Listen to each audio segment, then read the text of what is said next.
Guys, I'm back with another video. I'm going to talk about 5 mistakes that a lot of new warrior players make in classic WoW. So we're going to go ahead and fix those mistakes for you. Before this video starts, I just wanted to shout out you guys. Thank you for 5,000 subscribers. I really appreciate the love and support, guys. Without you guys, I don't know what I would do. I really do appreciate the love and support. So let's go ahead and get started.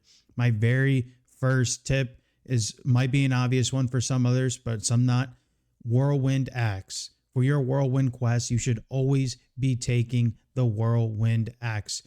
As a warrior, you are looking for that high-end DPS because there is quite a few abilities such as Whirlwind and Overpower that scale off of your weapon damage between Whirlwind axe, Whirlwind sword, and Whirlwind mace. Not only are you getting better DPS off of the Whirlwind axe, you're getting more damage off of those abilities. Now, I have been having a lot of fun on my warrior challenge that I'm doing on hardcore with the Blade Master challenge using two-handed swords. So I was actually having a lot of fun with the Whirlwind sword as far as using sword specialization and getting those procs, those extra swings.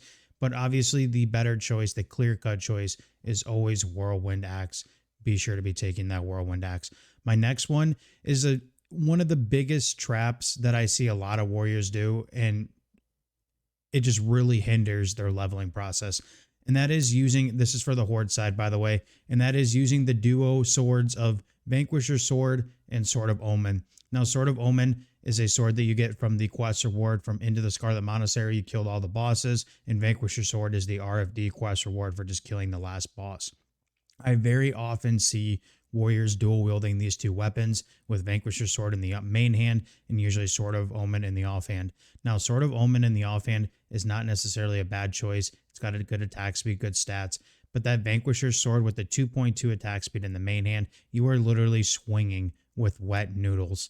And if you haven't noticed, your DPS or your leveling is honestly tanking using those duos. You should still just be rocking either your Whirlwind axe or a better two-hand that you have found along the way. That duo is a waste of time. Now, if you're using it for, let's say, tanking purposes, okay, fine. But if you are using it to level, to grind, to DPS with, it is an awful duo, and I often see people falling into that trap a lot. So trap number 2, avoid the Vanquisher Sword and Sword of Omen duo for Horde warrior leveling.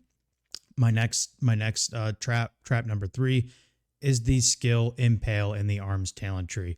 Now, Impale later on, pretty much 50 plus, is an awesome talent because it increases 20% of your critical strike damage in all stances. But at a low level, 20% increased critical damage is not a lot. You are essentially wasting 2 talent points. You can easily get more value out of putting that in improved charge or somewhere else to get to sweeping strikes quicker than wasting those 2 points in Impale. Again, Impale is a great talent later on in the game, especially PvE rating or potentially PvP. But right now, in your early leveling from like 1 to 40, that 20% attack speed, that 20% critical damage increase for your critical strikes in all stances is just not worth it. Trap number 4 is weapon skill ratios. Orc have 5+ axes, human has 5+ maces, and swords. These are important when it comes to 60 and trying to get hit cap for PvE rating. However, when you are leveling, you should not be worried about that +5 skill. It does not make that big of a difference. What you are looking at as a warrior when you are leveling is what can get me the most DPS. And a lot of the times, believe it or not, that might be staves or two-handers. Or if you got cash to spend on BOEs, maybe even some dual wield options. You are looking for what can get you the most DPS value at that time. You should not be worried about weapon skill ratios. Does it make a difference? A little bit, but your two-handed miss chance is severely lower than your dual wield miss chance.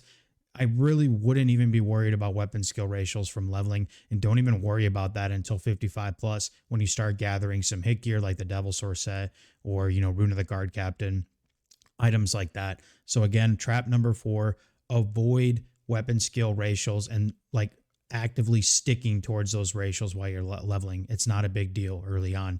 And my last one, which again might be obvious for some players, but for new players might not, is taking the Diamond Flask at your level 50 class quest.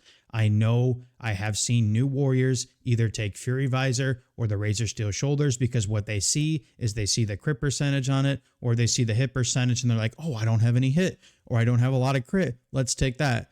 The Diamond Flask is the most broken trinket in the game in Classic WoW as far as tanking, as far as getting HP 5.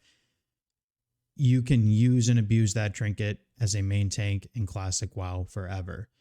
I've had a couple videos talking about Diamond Flask, how to use it, where to use it, how to get gear to use it, what add-ons to use to swap in gear sets. The Diamond Flask at level 50 should be a 10 out of 10. You take that every single time. Do not worry about Fury Visor. Do not worry about Razor Steel Shoulders. I hope these 5 traps helped you avoid, especially if you're a new warrior. I really do appreciate the 5,000 subscribers, guys. I hope you guys have a good day, and I'll see you another time.